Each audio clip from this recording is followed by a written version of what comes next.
Nas comemorações recentes do Dia do Trabalho, várias bandeiras foram empunhadas, entre elas a redução da jornada de trabalho e a preocupação com a inflação ascendente.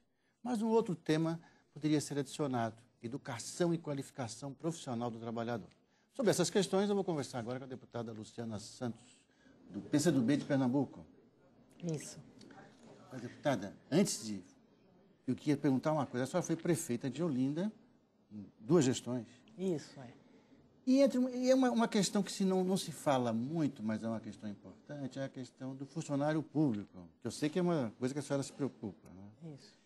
Porque, de um lado, né, a população reclama, às vezes, do atendimento, reclama da qualidade do serviço.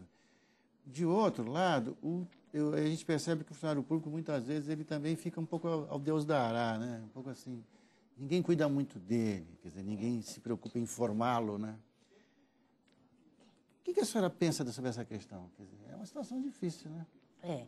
Eu acho que no serviço público nós teríamos que ter também indicadores de produtividade. Sim. Porque os gestores sofrem esse impasse, né? De um lado, o serviço público, por uma decisão política de Estado anterior, do modelo que achava que tudo que é Estado é ruim para o serviço, então, ao longo do tempo, foi desqualificando o serviço, não teve investimento, muito menos naquilo que eu acho que é vital para o serviço público, que é o capital humano. Então, nós estamos numa geração que herdamos essa situação. De um lado, os servidores públicos lutando para valorizar o serviço público, porque existia uma política de Estado que defendia o Estado mínimo, né, dessa era aí dos 8 anos atrás, de uma agenda, né, estabelecida por uma concepção, né, de que o Estado teria que ser mínimo e para completar, acabou criando uma cultura do próprio servidor público e o funcionário público, ele próprio passar a não valorizar, né, e haver uma acomodação. Por isso que eu acho que nós temos que ter um tratamento de choque, é o que se chama muito do choque de gestão, né? Que, em primeiro lugar, você passe a valorizar o serviço público como sendo vital e essencial para o cidadão e, com isso, tanto fazer um esforço de capacitação profissional e, ao mesmo tempo, de valorização do servidor, né? Eu penso que nós estamos numa fase de transição que vai ser necessário uma reviravolta, né? Para que a própria população tenha uma outra expectativa em relação ao serviço público. Porque eu acho que é possível isso. Mas eu me lembro, por exemplo, não sou tão velho assim, mas eu me lembro daquelas marchinhas carnavalescas dos anos 50. O funcionário público era muito citado, já era muito citado. Tinha até uma música que falava de alguém que caiu na letra O, quer dizer, alguém que pulou e já caiu lá, né, e caiu lá em cima. Quer dizer, o funcionário público já vem de muito tempo sendo uma figura motivo até de piada, às vezes, né? É porque não existia carreira pública, né? Não existia... A Constituição de 88 é que estabeleceu regras para o concurso público. Antes era quem era indicado, então isso também trazia muitas distorções. Mas eu acho que existem muitos serviços que são contrapontos, são exemplos de que o serviço público funciona bem se houver uma gestão pública, né, boa. As universidades públicas, por exemplo, eu acho que é um exemplo que demonstra a eficácia, a eficiência, a qualidade. A própria Petrobras, né, uma potência no mundo todo. Ou seja, nós temos ícones no Brasil que revelam que não necessariamente o serviço público é ruim. Apenas é preciso ter uma gestão diferenciada e um resgate, né, da valorização do servidor público. Deputada Luciana, eu queria te perguntar uma coisa. A gente está falando do funcionário público, né, de prepará-lo melhor, eventualmente, né, de criar novas condições. E a gente pode expandir essa questão para a qualificação do trabalhador brasileiro, né?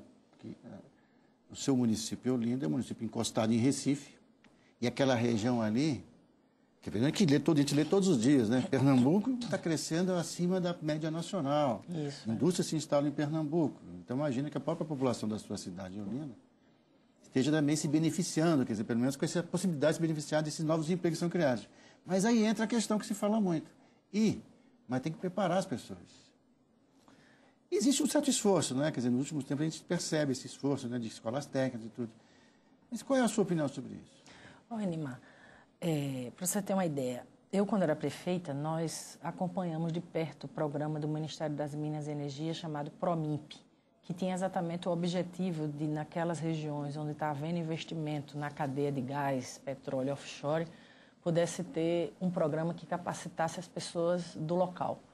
Então, eu me lembro que nós passamos por uma dificuldade muito grande para ter pessoas aptas para fazer o PROMIMP, sequer para ingressar nos cursos de capacitação profissional. Nós tivemos que fazer um nivelamento para poder as pessoas se adaptarem ao curso de preparação para as instalações e os investimentos que estavam acontecendo, que é a refinaria, o estaleiro, a retomada da indústria naval, que há 30 anos no Brasil a gente não construía navio.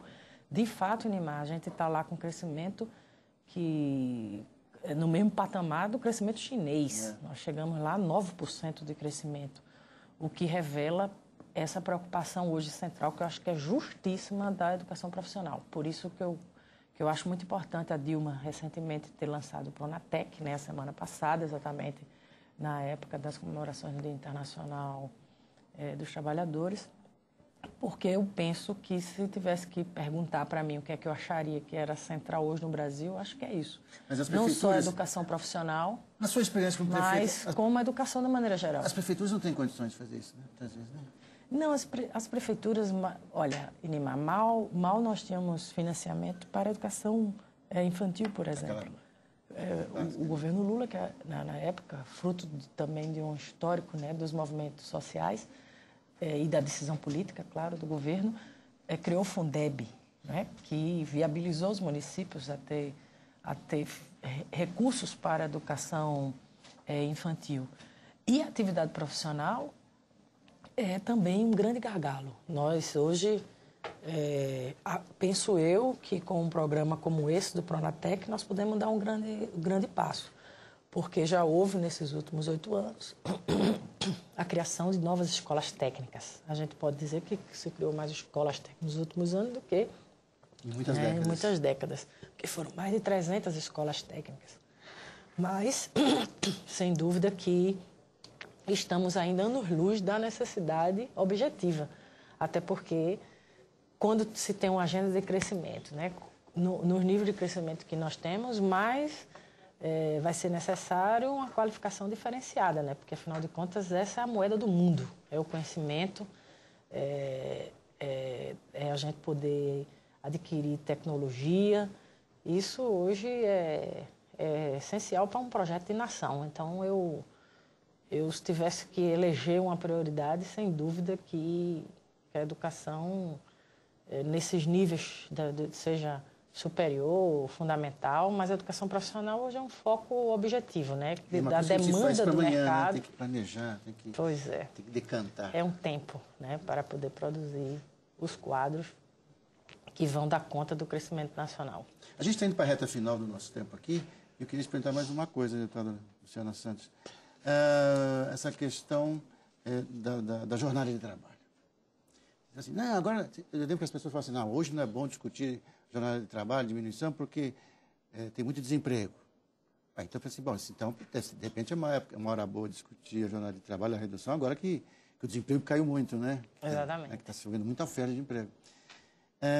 E aqui na Câmara essa questão vem sendo discutida. Foram 2 milhões agora, recentemente, né, de carteira assinada só o ano passado. A senhora é a favor, então, da redução da jornada? Sou sim.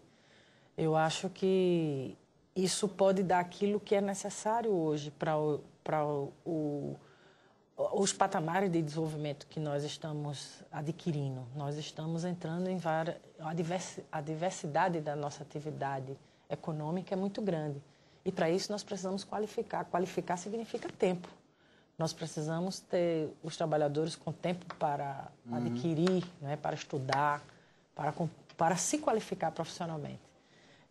Isso daria uma repercussão também na própria quantidade de empregos, né, que seriam gerados, e melhoria a qualidade da produção, que é algo que todos desejam, né? As próprias...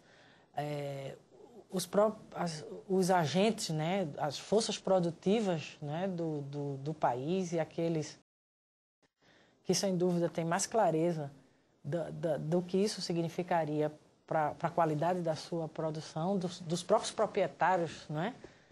Ou seja, dos agentes econômicos, teriam isso como um grande ganho, porque isso se traduziria no outro resultado objetivo, né, dos produtos, dos serviços. Então, acho que isso é uma necessidade também, para que a gente pudesse chegar a níveis, né, e dar saltos civilizacionais que vários países do mundo adquiriram.